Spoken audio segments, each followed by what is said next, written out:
नमस्कार मित्रांनो, आपल्या सगळ्यांचं स्वागत आहे स्वामी समर्थ कृषी उद्योगी आपल्या यूट्यूब चॅनलमध्ये। मित्रांनो, आपण हे जे व्हिडिओ करतो हे स्वामी समर्थ ॲग्री कन्सल्टन्सी आणि स्वामी समर्थ कृषी उद्योग या फर्मच्या सभासद शेतकऱ्यांच्यासाठी आहे। आज आपण जो व्हिडिओ करत आहे हा व्हिडिओ द्राक्ष पिकामधली सगळ्यात महत्त्वाची स्टेज, ज्याला आपण फ्लावरिंग स्टेजच्या पुढं जीएचे ॲप्लिकेशन्स करतो आणि या जीएच्या ॲप्लिकेशन्सवरच भविष्यात तुम्हाला मिळणारं जे रेट आहे किंवा भविष्यात तुम्हाला मिळणारी जी क्वालिटी आहे ती ठरत आहे। या संदर्भातील सगळ्यात माहितीपूर्ण असा हा व्हिडिओ आहे मित्रांनो। तर मित्रांनो, मला आशा आहे की हा व्हिडिओ तुम्ही शेवटपर्यंत बघाल। तर सगळ्यात पहिलं मित्रांनो, या वर्षीचा द्राक्ष सीझन हा सर्वच द्राक्ष उत्पादक शेतकऱ्यांच्यासाठी खूप आव्हानात्मक असा आहे, कारण खूप साऱ्या द्राक्ष बेल्टमध्ये शेतकऱ्यांना पाहिजे तसे माल आलेले नाहीत आणि त्यामुळं द्राक्ष पिकाविषयी खूप साऱ्या शेतकऱ्यांची नाराजी आहे किंवा त्यांच्यामध्ये निराशा आलेली आहे। पण मित्रांनो, आपण आपल्या मागच्या एका व्हिडिओमध्ये ही गोष्ट सांगितली की आपण अशा फील्डमध्ये काम करतोय जिथं आपल्याला नाराज होण्याची कोणतीही अधिकार आपल्याला नाही किंवा कोणतीही संधी आपल्याला नाही। याचं कारण आहे मित्रांनो, कारण आपण आज नाराज होऊन आपल्या द्राक्ष पिकाकडे जर दुर्लक्ष केलं तर याचे परिणाम आपल्याला एप्रिल कटिंगला, पुन्हा याचे परिणाम आपल्याला पुढच्या ऑक्टोबर कटिंगमध्ये बघायला मिळतील। म्हणून नाराज न होता खर्च जास्त करायचा नाही, पण त्या द्राक्ष बागेचं व्यवस्थापन हे चांगल्या पद्धतीने ठेवायला पाहिजे। म्हणजे किमान 5 ते 6 दिवसातनं एखादं कॉन्टॅक्ट बुरशीनाशक किंवा तुमचं बोर्डो सारखं कमी तीव्रतेचा बोर्डो घेऊन त्या बागेची पानं फेब्रुवारी मार्चपर्यंत टिकतील अशा पद्धतीनं तुम्हाला बागेची पानं टिकवायची आहेत। 8 ते 10 दिवसातनं तुम्ही त्याला कमी प्रमाणात असेल पण हे खत द्यायला पाहिजे। मग आता खत देताना बाजारात जी वॉटर सोल्युबल खत आहेत, ह्या वॉटर सोल्युबल खतांचा खर्च खूप जास्त आहे।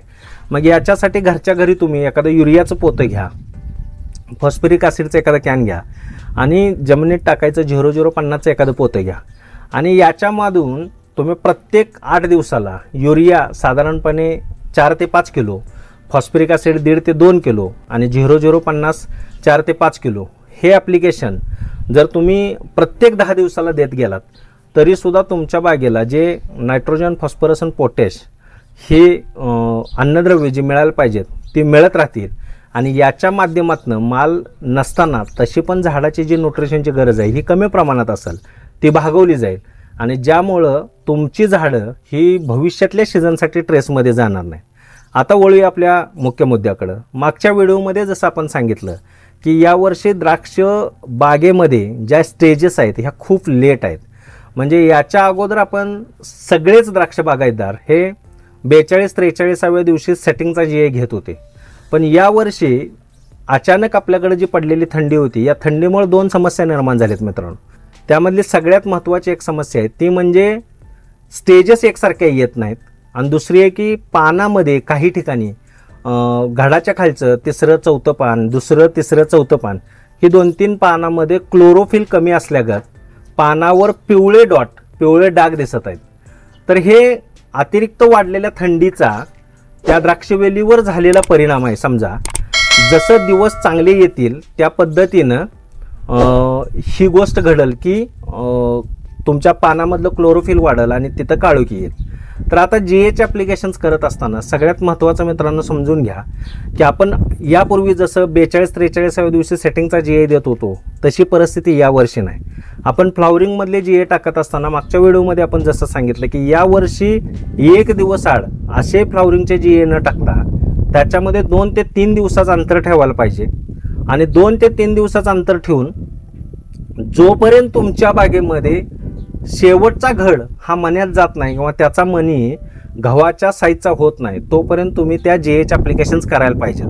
मग खूप साऱ्या शेतकऱ्यांच्याकडे हा समज आहे की मी फ्लावरिंगमध्ये 3 जीएचे स्प्रे घेईल किंवा 4च घेईल।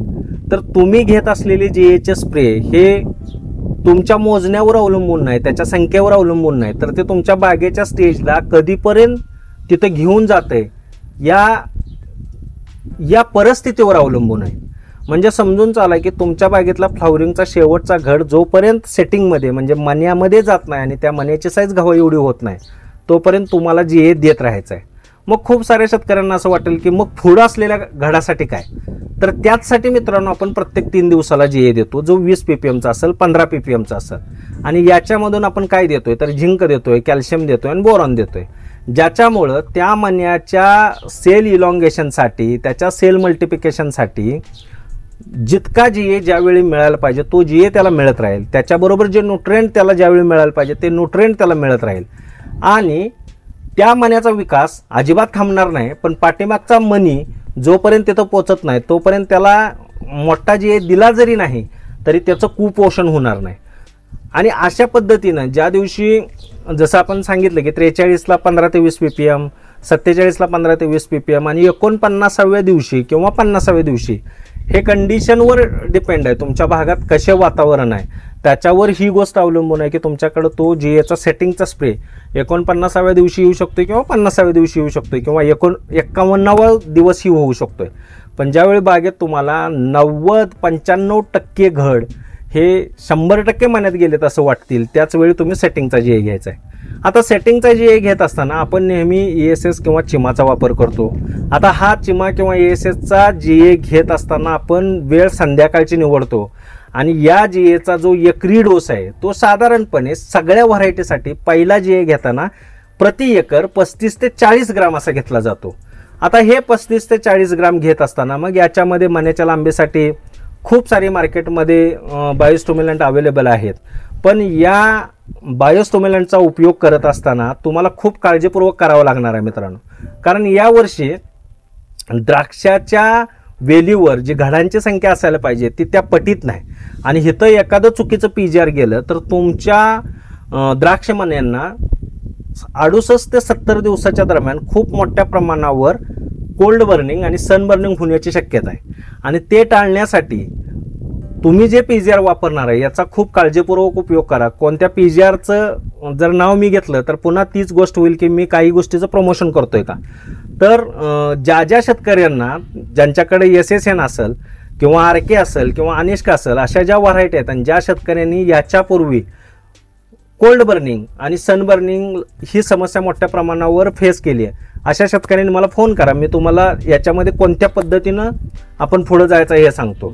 तर आता हा GA घेत असताना एकरी 35 ते 40 ग्राम GA, याच्यामध्ये आपण पाण्याच्या pH-साठी pH बूस्टर आणि सगळ्यात महत्त्वाचं मित्रांनो या GA मध्ये हमखास तुम्ही ग्लुकोज फॉर्ममध्ये कॅल्शियम आणि बोरॉन येणारं ग्लुकॉन कॅल्बोर नावानं मार्केटमध्ये येणारं एक औषध वापरायला पाहिजे, जेणेकरून तुमच्या घडामधली लवचिकता टिकून राहील. आणि याच काळामध्ये तुमच्या बागेला तुम्ही चांगल्या पद्धतीचं पाणी द्यायला पाहिजे, 4-6 तासाचं पाणी द्यायला पाहिजे. आणि हे पाणी दिल्यानंतर तुम्ही त्याच्यामध्ये कॅल्शियम नायट्रेट, युरिया आणि ग्रीन मॅजिक नावाचं ज्याच्यामध्ये ह्युमिक, ॲमिनो, सीवीड, फुलवीड असे ऑर्गॅनिक ॲसिड्स असलेलं एक लिक्विड 5 लिटरचं कॅन येतं, हे जर दिलं तुम्ही तर याच्यामुळं तुमच्या द्राक्षबागेची कॅल्शियमची, नायट्रोजनची गरज पूर्ण होईल.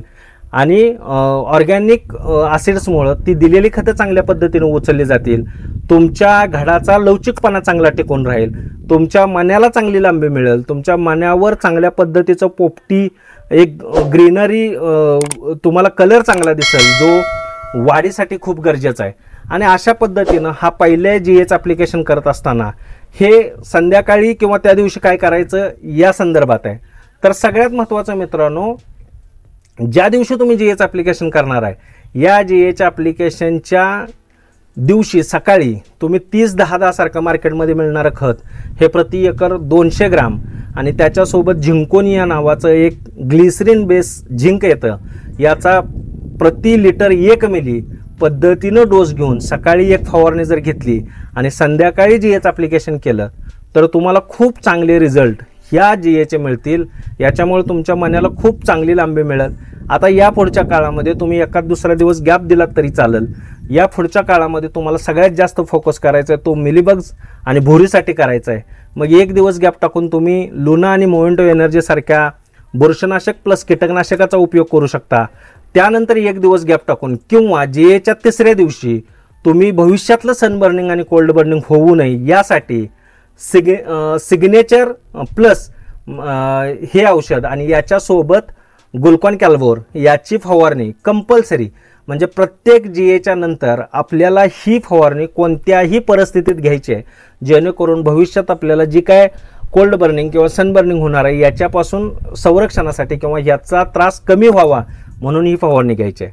आणि यानंतर मात्र मित्रांनो, ज्या पद्धतीनं आपण प्रत्येक वर्षी दर 5 दिवसानं मोठे जीए प्लॅन करतो, तसे जीए प्लॅन न करता एक जीए जर तुमचा 50व्या दिवशी तुम्ही जीए घेतलात, मोठा जीए जो 35-40 ग्रॅमचा असेल, तर या पुढचा जीए तुम्ही 4थ्या दिवशी घ्यायला पाहिजे. तो तुमच्या ट्रॅक्टरने घ्यायला पाहिजे, ज्याच्यामध्ये प्रति एकर 300 लिटर पाणी वापरायला पाहिजे. आणि साधारणपणे याच्यामध्ये 15 ते 20 ग्राम जीए टाकून, एखादं साधं बायोस्टिम्युलंट टाकून या जीएची फवारणी तुम्ही तुमच्या ट्रॅक्टरने घ्यायची आहे. आणि त्याच्या पुढं 4 दिवसानंतर पुन्हा तुम्ही ESS किंवा चिमा वापरायचा आहे. तर ते कशा पद्धतीनं वापरायचं हे आपण पुढच्या व्हिडिओमध्ये सांगणारच आहे. पण या पद्धतीचं ॲप्लिकेशन करून तुम्हाला तुमच्या बागेत कोणत्या पद्धतीचे परिणाम दिसतात हे मला पुढच्या व्हिडिओच्या आत येणाऱ्या कमेंटमध्ये सांगा. किंवा तुमच्याकडं फ्लॉवरिंगमध्ये जीए द्यायच्या कोणत्या पद्धती आहेत, तुम्ही कोणत्या पद्धतीनं प्रति एकर किती ग्राम कोणत्या व्हरायटीसाठी जीए घेता हे मला कमेंट करून सांगा. माझे व्हिडिओ कुठून बघत आहेत हे मला कमेंट करून सांगा. सगळ्यात महत्त्वाचं मित्रांनो, माझा हा प्रयत्न जर तुम्हाला आवडत असेल तर माझे व्हिडिओ जास्तीत जास्त शेअर करा आणि लाईक करायला विसरू नका. माझा चॅनल सबस्क्राईब करायला विसरू नका. धन्यवाद मित्रांनो.